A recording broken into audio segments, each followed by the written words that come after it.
Good morning, everyone. This is Ramajan and Catherine Carrigan with What is Social Media Today, teaching you how to win the game of social media. Today we have a special guest. We have Alan Wang, and with that said, Catherine, you want to do a quick intro, or do you want to move just to Alan? Well, I just want to point out that what's really cool about Alan is that he is a medical doctor, and he is seeing the opportunities in social media, so he has started his own business there. And Alan, if you would introduce yourself and tell everyone more about your very interesting background. You guys, my name is Alan. And so as you said before, I started out as a medical doctor, and I still do that maybe 3 days a week. But what happened was back in 2010, I was doing Kung Fu over here in Los Angeles, and I found that my Kung Fu school wasn't on Google at all, even though other schools were popping up and they ranked to the first page of Google almost right away. So I told my school that the reason why your website's not on Google is because of SEO. So I briefly fixed their SEO with basic on-site optimization, and from like basic on-site optimization, they were able to triple their class size. Wow. But over the last 5 years especially, Google has come out with a bunch of updates. So I'm sure you guys are aware of like the Penguin update, the Panda update, and every couple months they come out with a new update. Not only that, but Google has the Google AI now, where they can actually like read people's web pages and have these like algorithms that filter out any sort of artificial SEO. So because of these Google updates, the search engine optimization game has changed a lot, where you really have to incorporate a social media strategy and maybe even a paid advertising campaign and traditional marketing all together into a more cohesive marketing strategy in order to be effective on the internet. So social media has every year become more and more important. So Hourly, Alan, could you tell everybody about Hourly and the training opportunities that you offer at Hourly? And we'd love to hear about 20 minutes from your wisdom about what you see going on in SEO and what your feelings are about the best practices social media wise, as far as what our folks should be doing to succeed in social media today. Great. So I'll drop a few tips from my own personal experience. And so what happens was, once I got my Kung Fu school ranked back in 2010, I had referrals to other people that wanted SEO as well. So I grew an agency starting in 2011 where we offered search engine optimization services.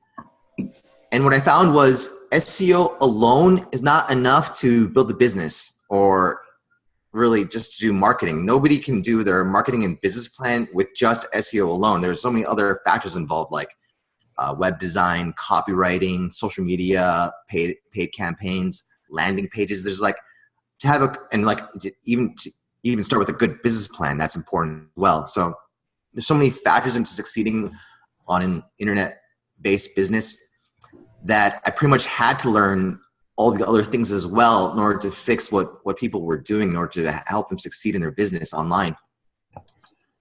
And so internet marketing, no matter how good someone is, because it's constantly changing, people have to keep themselves updated, which is why I met you at that conference with Social Media Marketing World in San Diego, because it's important to know what's new, because whatever worked in marketing last year is a good chance it doesn't work anymore. Once everybody starts to do the same thing, it starts to lose its effectiveness, where it's very hard to penetrate the market and beat out the competition if everyone is doing it. So I'll start with a brief history of how SEO has changed over the years. What I found was that while I was running an agency, I would meet a lot of other people in other agencies, and the tactics they were doing were either incomplete, where they only have a piece of the puzzle, or out of date, where they were doing tactics that worked last year, but they're just not aware that everything has changed already this year. Or they're just kind of like not really doing anything, which is kind of unfortunate for their clients. And that's just a reality where people really have to do their due diligence before they decide who to hire for any sort of internet marketing strategy.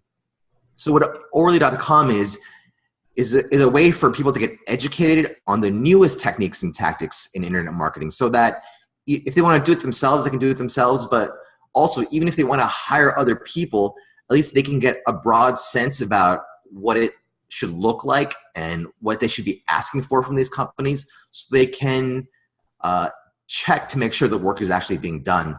And most importantly, like, it's one thing to not have any benefit from internet marketing, but it's a much worse thing to get hurt from people's internet marketing.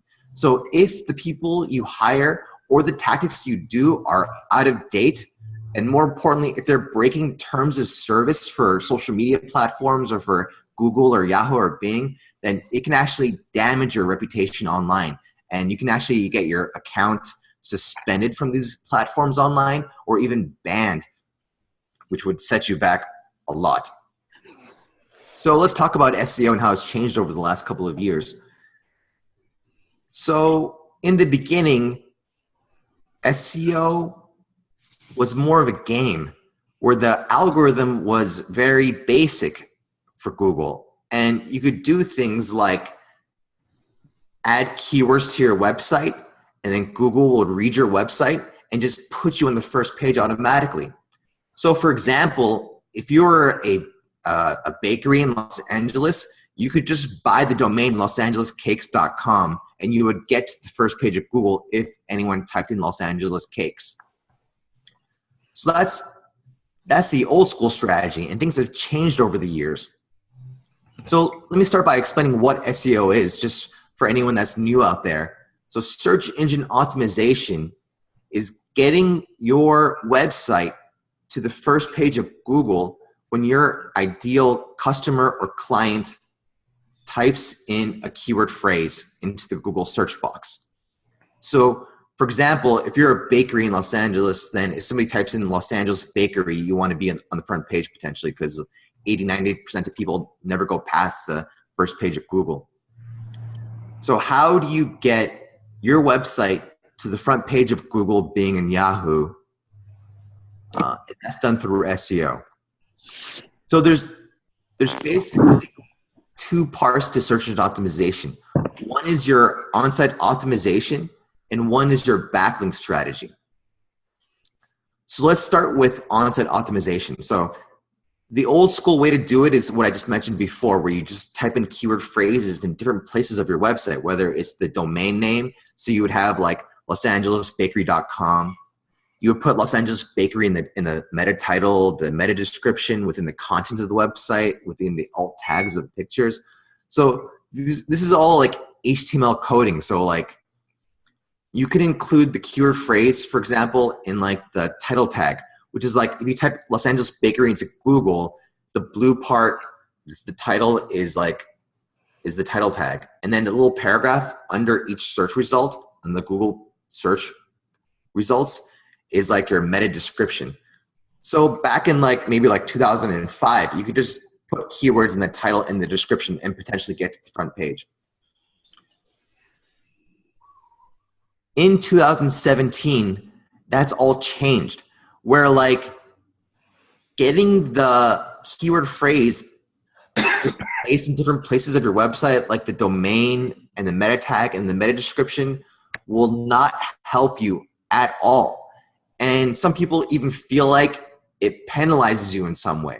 Where like, if you were to get the website losangelesbakery.com, you would not rank for Los Angeles Bakery for at least like 6 weeks. It like kind of feels like you're in a sandbox when you just can't see yourself on Google. So the algorithm has already filtered out that style of SEO. So you can see how if somebody was doing SEO tactics that we were doing back in 2005, how it would not work or benefit your company at all. The new way to do SEO in 2017 for on-site optimization is optimizing for the click behavior, which means Google tracks the behavior of the users that click through to your website and what they do. So for example, if people type in Los Angeles Bakery and they click through your website and they get to your website, but they leave right away, that's called a bounce, where they left your website right away. And they check to see how long did that person stay on your website before exiting. Because if that person, user, types in Los Angeles Bakery, sees your website on the front page, they click to it, and they leave after 3 seconds, then Google knows you're not the right website for that search. On the other hand, if they type in Los Angeles Bakery and they stay on your website for a good 12 minutes and they're clicking through the different pages of your website, then they know that you are offering that person value. So then they can raise you up in the ranks for that criteria. Because the goal of Google is to create the best user experience for people, for the search that people are searching for. So how do you get people to click through to your website and then stay there? So that goes into things like design. But the main way to accomplish that is something called copywriting. So copywriting is a commercial in a written format. So even though some of you out there may not have heard the word copywriting, you've definitely experienced it. Every time you see an ad on like Facebook or Google, you'll see that clickbait title where it's like piquing your curiosity, like the 10 weight loss tips that your nutritionist doesn't want you to know about, or how I lost 6 inches of belly fat without any exercise, just changing this one simple diet technique. So they're just trying to capture your curiosity to get you to click through. So if you can have copywriting in your meta title, that will entice people to want to click on your search result when they see it pop up on Google. So for example, instead of typing the old school way of like Los Angeles Bakery, Los Angeles Cakes, Wedding Cakes, Santa Monica as your title, which is like the old school way to do it.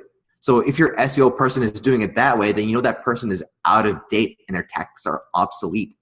The new way I would write that title would, in 2017, would look more like, for the top rated cakes in Los Angeles, come to losangelesbakery.com or something like that. So you can see, like, my goal is not just to stuff keywords in the title. My goal is to attract people to want to click on it. So that way I bring in more clicks to my website from Google, and Google will think, well, people that type in Los Angeles Bakery end up clicking through to this website. So that's why we're going to push it up higher. And then once they get to the website, you want to keep them on the page. So how do you keep people on your website to read through the entire page rather than just like looking at it, seeing no value and exiting? The way you do that is also copywriting, because you want to engage the audience. You want to engage people when they arrive at your website. And that's through copywriting or different media. So for example, you could have like an animation video about why you're the best cakes and what separates you from everyone else out there. And people are watching the video for 2 minutes, embedded it in your front page. And that keeps them on there for at least 2 minutes. Or you have a copywriting, like let's say you have a blog about the 10 ways that truly organic cakes are different than just like cakes that advertise to be natural. Like, how can you tell a difference between a cake that advertises organic and that's truly organic?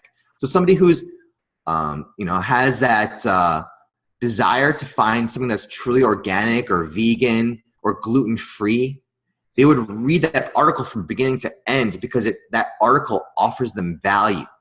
So that's the difference between SEO before and SEO today, is that before you could just write like these random articles that just contained the keyword and that was good enough.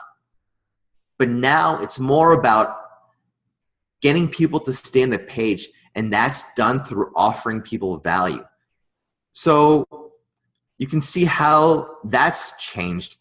So let's talk a little bit about backlinks for the next 10 minutes or so. So backlinks is the hard part of SEO because on-site optimization is 100% within your control and you can fix that today. But backlinks are tricky and that's changed a lot over the years. So what is a backlink? A backlink is every time a website that's not your website has a link that links to your website, that's considered one backlink. And maybe back in like the year 2005 or so, it was just about the number of backlinks you had. So the more backlinks you had, the higher up you were on Google. So what SEO people did back in the days is that they would just get a bunch of artificial backlinks. So what are artificial backlinks? It's like leaving comments on people's blogs that has a link to your website. It's like releasing random press releases that have a link back to your website, or forum posts, forum profiles, article directories, link directories where you would just post your link as many places as possible. So the Panda and Penguin update got rid of those types of backlinks. So if your SEO person is doing those old school ways of backlinking, it's unlikely to help you and could potentially get you penalized. So for example, this all goes back to the Google terms of service where they will lay out like what is okay and what's not okay. And those types of backlinks that I just rattled off, if you're doing it legitimately and you're doing it manually, then it's probably okay. But what SEO people were doing even just like a couple of years ago is that we were using programs that did that for us automatically. So for example, when you go to somebody else's blog and you leave a comment and they allow you to write a link at the bottom of that comment, that would count as a backlink. So what SEO people did is they would create these programs that would have a database of like 2,000 blogs. And the program would just automatically spit out random comments on each one of these blogs to give you fake backlinks. So the Google algorithm update in 2017 has gotten rid of all those tactics. If somebody is still using those tactics, there's a good chance that Google will penalize your website. So what is the new way to do backlinks in 2017? I will mention them and talk about it just briefly, what it is. And then if you want to learn how to do it step by step, you'll probably have to Google it or join our program at Orally or any sort of program that has legitimate SEO tactics. So for example, a new way to do backlinks in 2017 is something called guest posting. Guest posting means you create a high value original article that you offer to these webmasters of these blogs that are within your industry. And if they use an article, then they'll credit you a backlink potentially. And that's like a legitimate backlink. There's something else called skyscraper. So skyscraper means you find an article that has a lot of backlinks and then you write a better version of that article that offers more value or is updated or corrects any errors that they have in that article. Then you email all those people that have links to that old article and you offer them the new version and offer them the chance to move their backlink from the old article over to yours. And that's a technique called skyscraper. Another type of backlinks that's popular right now is something called broken backlink building.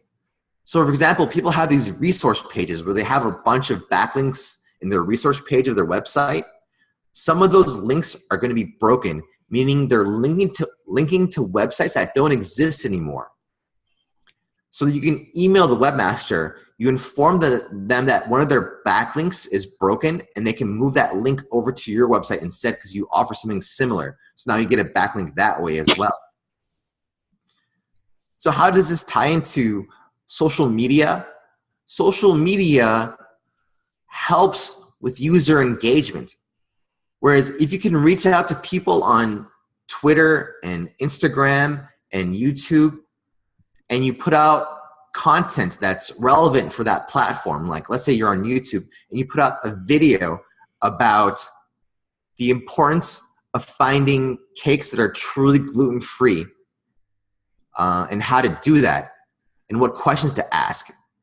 And then you talk about it for maybe 2 minutes. And then you have a link to your article that talks about those steps you need to do more in depth. Then what happens is they watch that video on YouTube, they click the link in the description, which takes them to your blog. Now Google sees that people are clicking through that link to come to your blog, and they're staying and actually reading that blog because Google can see that user stayed there for 2-3 minutes rather than just going there for 15 seconds and leaving. So you can see how that would help your ranking on Google because Google can see the click behavior. So briefly, what are some other tactics that have changed in 2017? There's a shift towards growth hacking or growth marketing. So that involves trying to take a campaign viral. So some ways that people do that is through like affiliate programs where you get other people to promote your products for you. Influencer marketing is big this year, where you find influencers on YouTube and different social media platforms, or influencers in your industry just in general, and you have them send people to your website.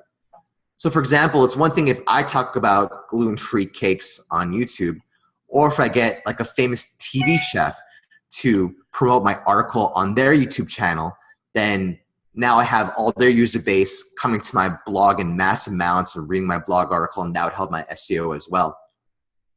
And finally, a big tactic in 2017 that still works is experiential marketing. So experiential marketing is what we're doing right now because we're all interacting live. So live experience is one of the last ways that you can get traffic to your website for free because it still cuts through the algorithm because it's new. So if you do like Facebook Live, YouTube Live, Periscope, Instagram Live, Snapchat has video. So this or even like live events and conferences like this, where people still value live experience, and that's been pushed up in the algorithm in almost every platform because they're trying to get user engagement for this new technology that they've released. So if you guys have any questions about SEO or social media, I'm happy to give my take on that. Yes. So first of all, thank you so much. And Alan, will you tell everybody about your program? Because Hourly is something where people can subscribe to learn more. So tell us more about your what you do and what you offer with Hourly. Great. So this is my website right above my head, Hourly.com. And this is a learning platform. So Lynda.com is more like a learning platform about how to use different things. Hourly is more about the latest techniques about how to have a comprehensive internet marketing strategy. So just like what I talked about, what's new in search engine optimization, we update our SEO video every year to give people the latest techniques in SEO so they don't end up getting paying for techniques that don't work anymore. So if you want to learn, people want to learn the latest techniques, Hourly.com is the place to go. All of a sudden, we're having really bad technical difficulties with your sound. So I don't know what. Yeah, there's a lot of static there. Okay, it's really bad static. All of a sudden, it got really bad static.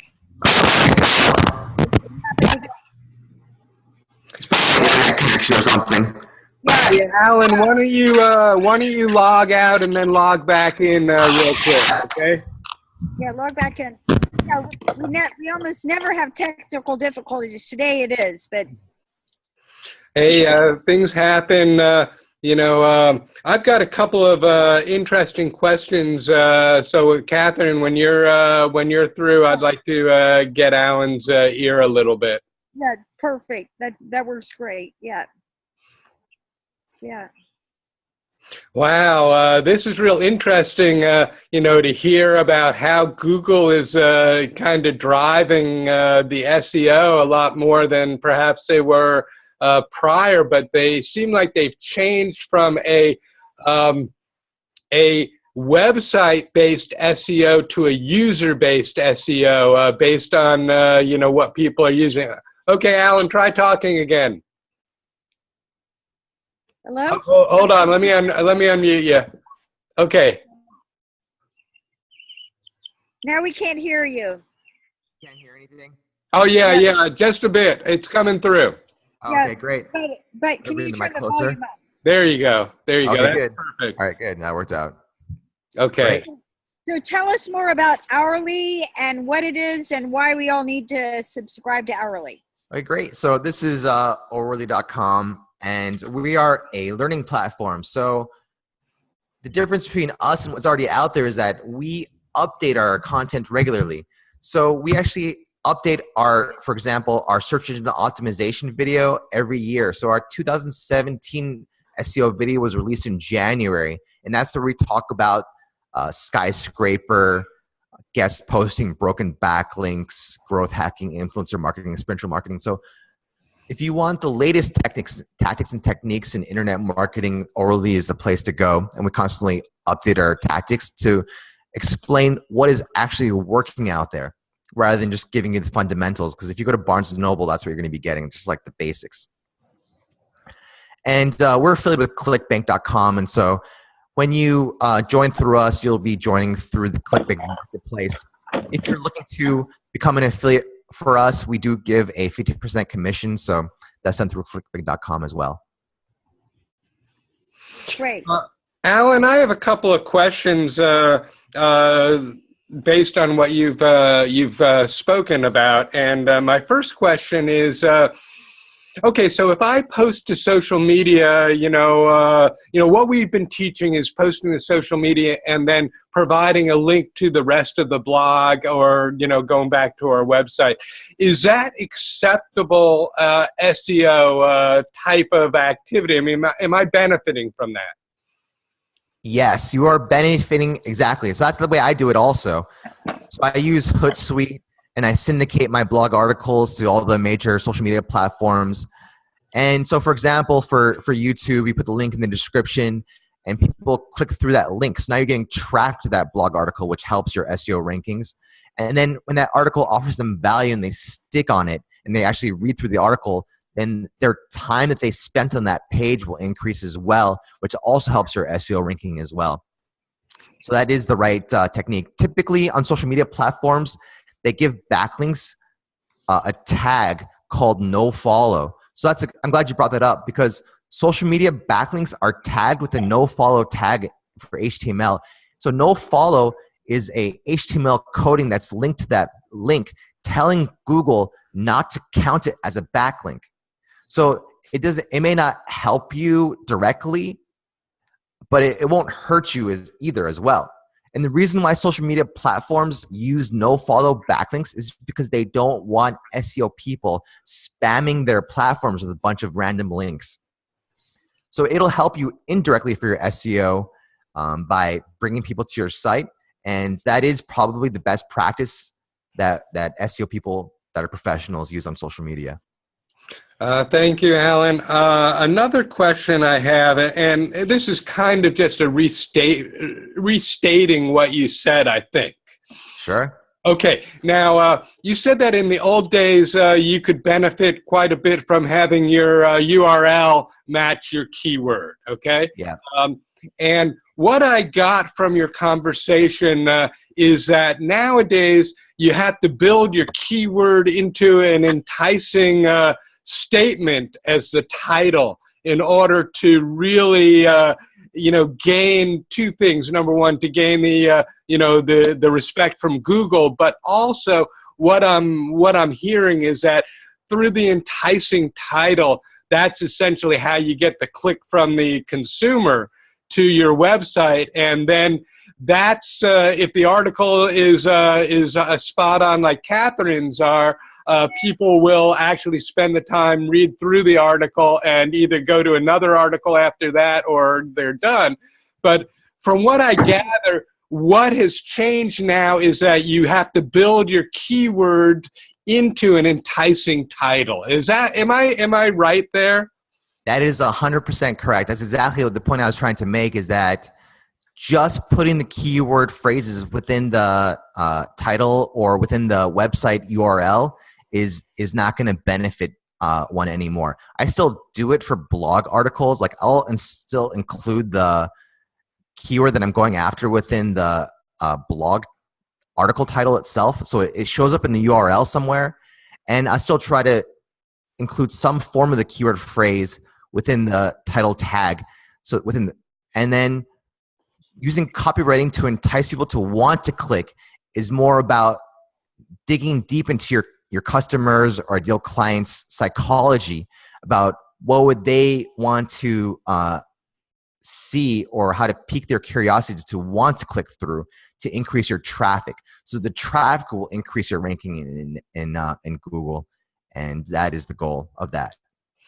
Okay, I'm gonna go outside the box here. Okay, I have a customer that I'm working with, and he is a crazy person. Okay, by anyone's standards. But what I've seen is that because he's so crazy with what he posts, and he posts long stuff, a little bit longer than I would like, but that's beside the point.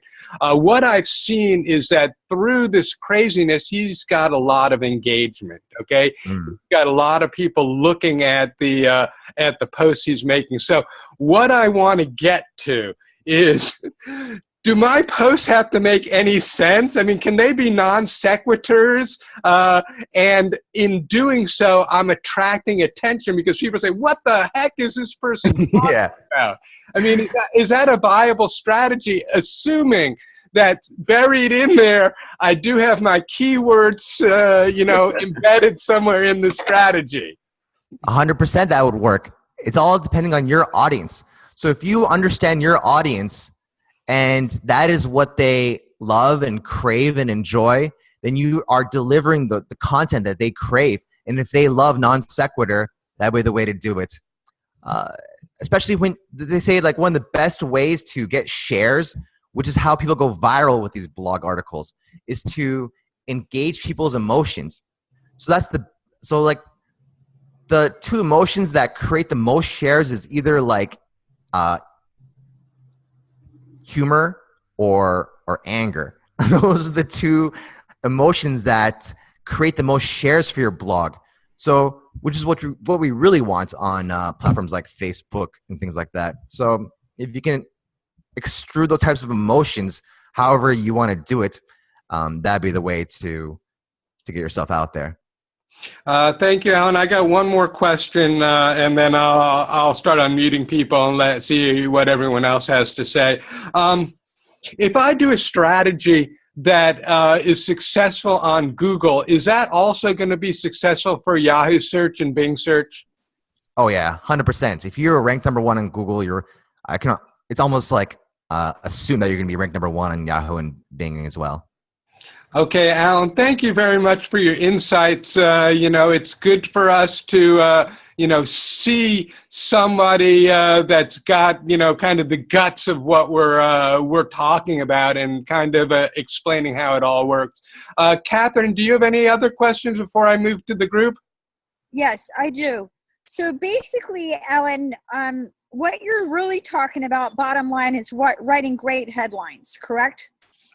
Yep, great headlines is probably one of the first steps that you need to do to start this process.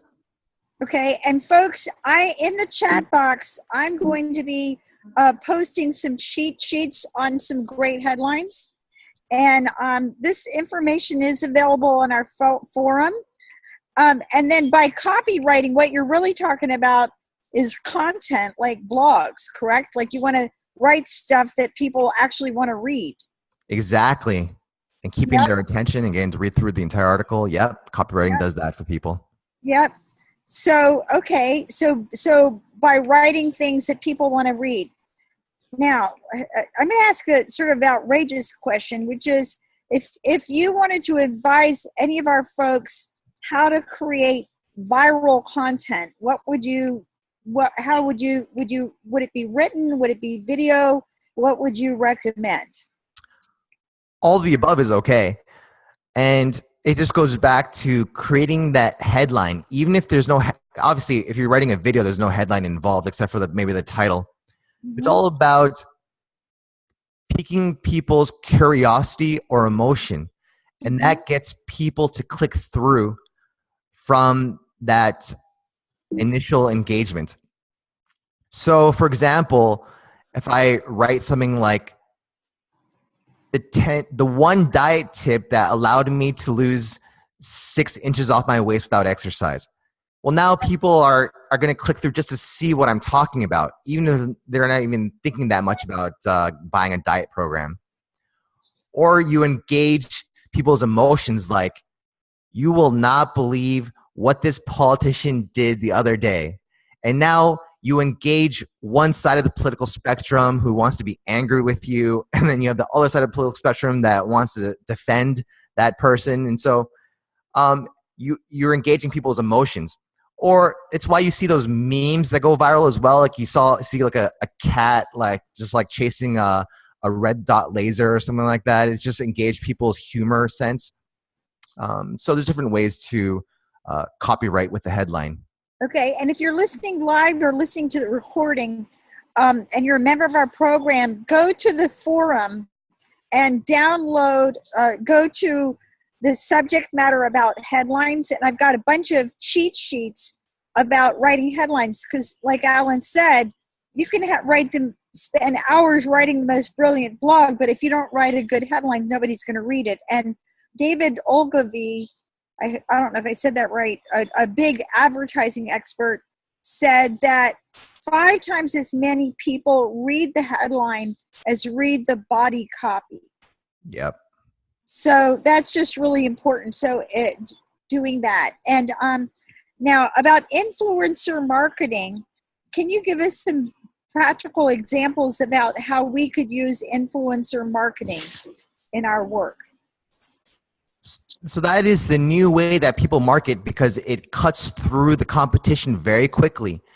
So there's different examples out there, businesses that grew entirely from influencer marketing. For example, Daniel Wellington is this watch that came out a couple years back. It's just like a simple watch. It's just like a very plain face. It looks very inexpensive to manufacture. But what they did, but it's a very modern, simple look. So it's a really good looking watch. And they gave it out to different influencers on Instagram. So they would look for different sort of Instagram models that had a large following and just give them the watch.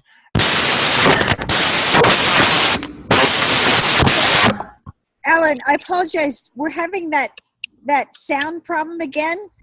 And so can you log out again and then get back in? Sorry. Okay. So is this helpful for everybody? This is actually really good at kind of sorting out a little bit more about the SEO concept for us, because I think we all are familiar with the term and we have ideas of what it is. And I think that getting some practical is important. And also, I think understanding what Alan said, that things change consistently and old strategies become useless. And I think that, that's actually really an important thing to understand, that we do need to be updated. We do need to understand, what is actually going on in the moment, because Google's, ahead of us. They see someone scamming the system and they say, well, we're gonna ace out that strategy now.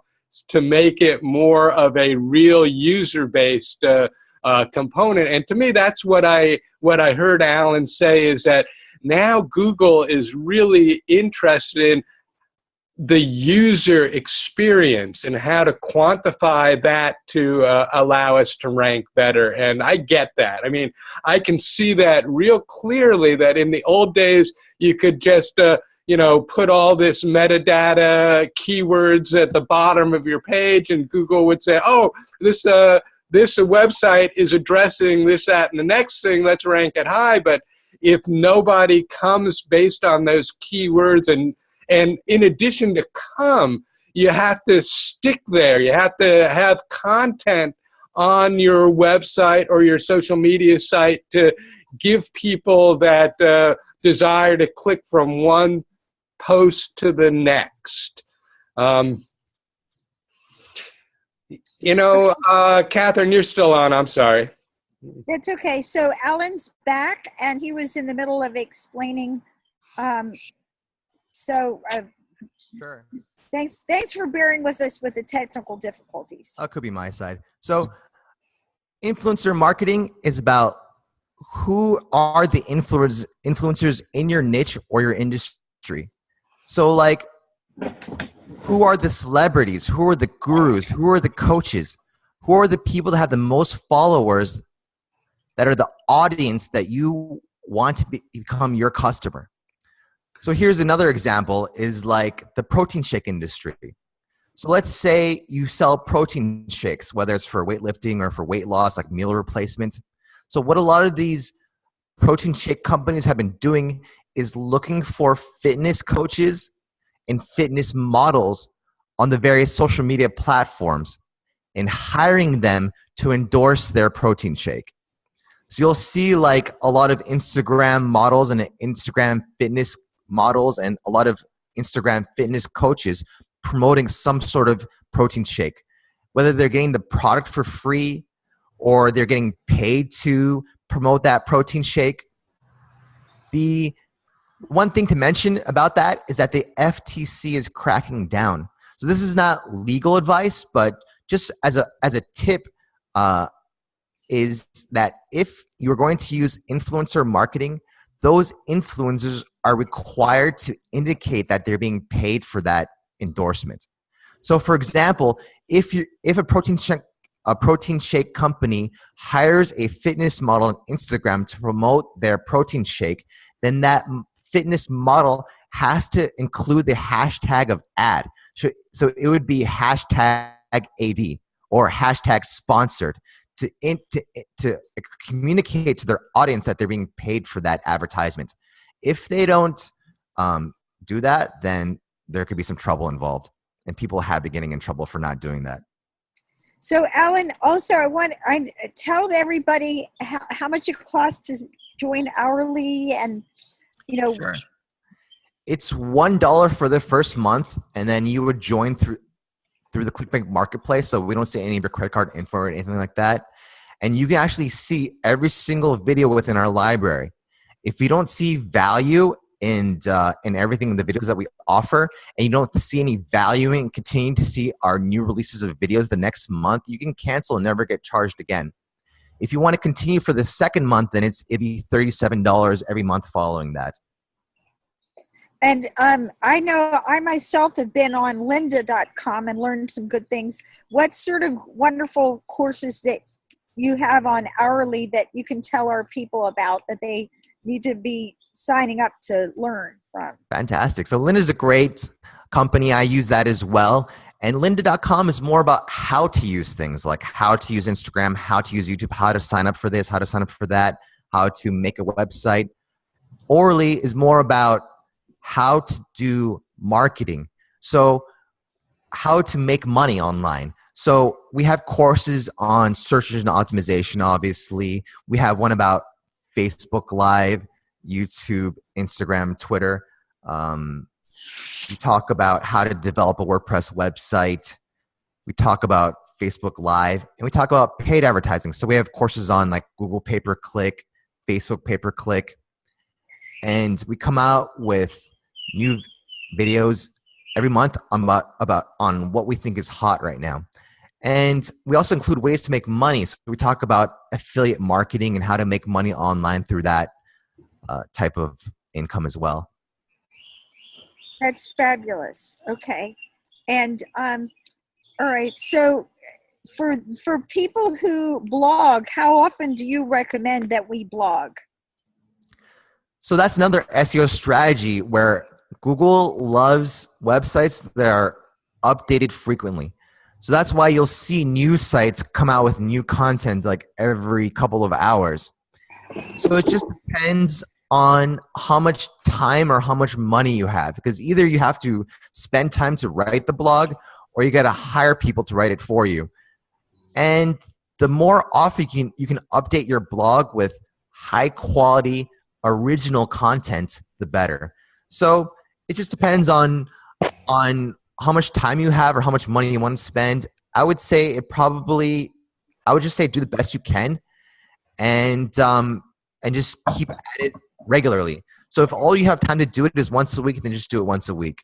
If you can do it once a day, that's even better. Some of the top affiliate marketers have built their business by blogging 2 to 3 times a day, which is a lot. But these people make 6 or 7 figures through affiliate marketing, and that's how they did it. Wow. Wow. And for everybody who's listening, you can see in the chat box, I put in some information about headline cheat sheets. So I want to turn it over to other folks in the program. Linda, do you have questions? Okay, Linda, I've unmuted you. Okay, thank you. Thank you, Alan. That was really very informative. I don't have any questions, though, but I appreciate your very LA health-oriented take on things. Yeah, I get that a lot. No, I mean, I think it's useful because, you know, it's very trendy right now in certain circles. And but the way you went into it and analyzed, yeah, everyone wants gluten, but what does that really mean? Because a lot of people are now getting on that bandwagon to sell things. But what the hell is gluten? You know, non-gluten anyway. So I think we can all apply that to our respective gigs, like going in deeper. That was very useful to formulate more provocative headlines and questions. Yeah, thank you. I appreciate that. Yeah. Are you based in LA? I got on a little late. I'm in Los Angeles, so I have a very LA personality. Yeah. Where in LA are you? I'm in downtown Los Angeles, so I'm in the real LA. Okay, the real LA. Yay, LA. Okay, thank you. I don't have any questions, so. Hey, Alan, I have another question that just came to mind, and this is maybe stretching you a little bit. Okay, so we talked about copywriting and titling. What is your feeling about chapter names in a book?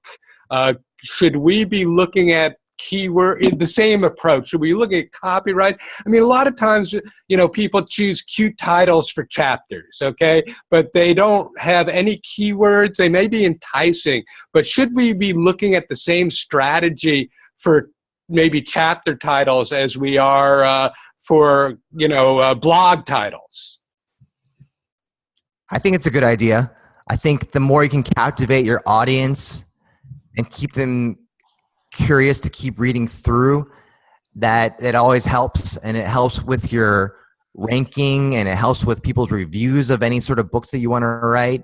So copywriting is vital in everything you do, whether it's writing books, blogs, titles, meta titles, meta descriptions. Your paid advertising especially needs copywriting. So anything that's written should always be using copywriting as a best practice. Thank you, Alan. Gail, do you have any questions for Alan? I've got you unmuted. No, but this has been a very informative and useful discussion. Thank you. I appreciate that. Beyond what I had been aware of already. Thank you very much. Fantastic. Thank you. Very knowledgeable and appreciated. Thank you. In a position to use it, I still appreciate it. Alan, do any of your courses at Hourly address copywriting and how to do that well? Yep, we have a full course on copywriting, because copywriting is one thing that almost every client is missing.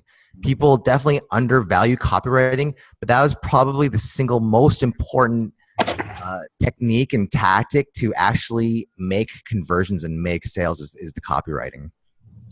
That's wonderful. Okay, so if we sign up for hourly and the first month is $1, we can take your course on how to be a better copywriter. 100%. Yep, exactly. Okay. Sounds good. Snowy, I got you unmuted. Any questions for Alan? No, I'm pretty good.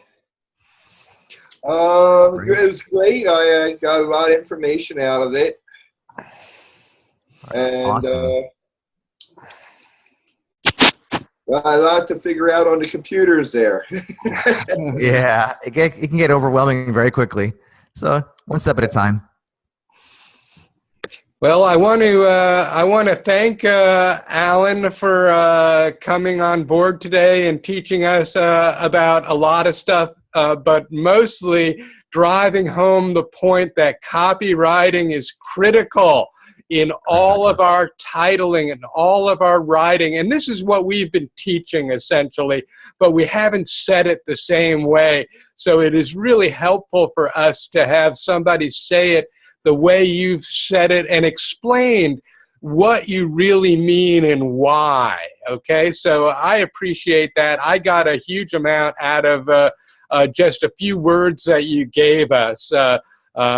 You know, we certainly are following a lot of what you've talked about with our clients, and as I say, just hearing it stated another way really helps us understand, and you know, we can now, you know, focus more on maybe using different terms to allow our clients to understand better, you know, about the copywriting, the titling, because we have addressed it, but we, you know, to hear why, to understand the repercussions, and also understand what some of our goals are in a little different framework is very important for us. Catherine, do you have any questions before we call it a day? Alan, what is an acceptable bounce rate? I know that if all of us who have our websites connected to Google Analytics, if we go to Google Analytics, we see bounce rate. What's an acceptable or good bounce rate? Because, I mean, people are going to bounce off your website. They'll go there and go, oh, wait, that's not what I wanted, and go somewhere else. What's a good bounce rate? I would say don't get too hung up on it and just try your best. And as long as you see it coming down on your main web pages, like your homepage should definitely concern you. And you definitely want to get people to come down on the bounce rate for your homepage. As far as like blog articles, maybe it's okay to let things go sometimes and just move on to the next article rather than trying to fix the bounce rate. I would say if you can get it below 50%, that'd be better. And some of the ways that you can decrease your bounce rate is for example, one strategy is on your blogs to have suggested similar articles under each article.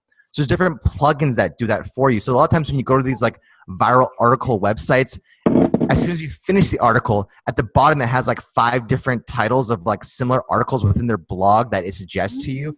So what happens is instead of people leaving their blog, they'll click through a different article that captures their attention because of the copywriting or the picture or the thumbnail, and they stay on your website for a longer period of time. So that will help decrease your bounce rate. So that's one of the tactics that people use. Oh, that is a great suggestion. Okay, so thank you so much for your time, and we apologize for the technical difficulties. Oh, thanks a lot for having me. It's been a pleasure being here, and thanks a lot for this honor of being on your program. Wait, I have a question. One more question. Alan, I hear you're focusing on your courses. Do you do private consults as well to analyze what someone's doing, or are you just focusing on the classes now? Yes, we do. We have a service. It's at our website is owerl.com. So if you just take off the Y, that's our consulting service, owerl.com. And we do services as well there. Okay, thank you. Thank you, everyone. This is Ramajan and Catherine Carrigan with What is Social Media Today, teaching you how to win the game of social media. Today's guest was Alan Wang with hourly.com. Thank you, everybody. We'll be back next week. Bye.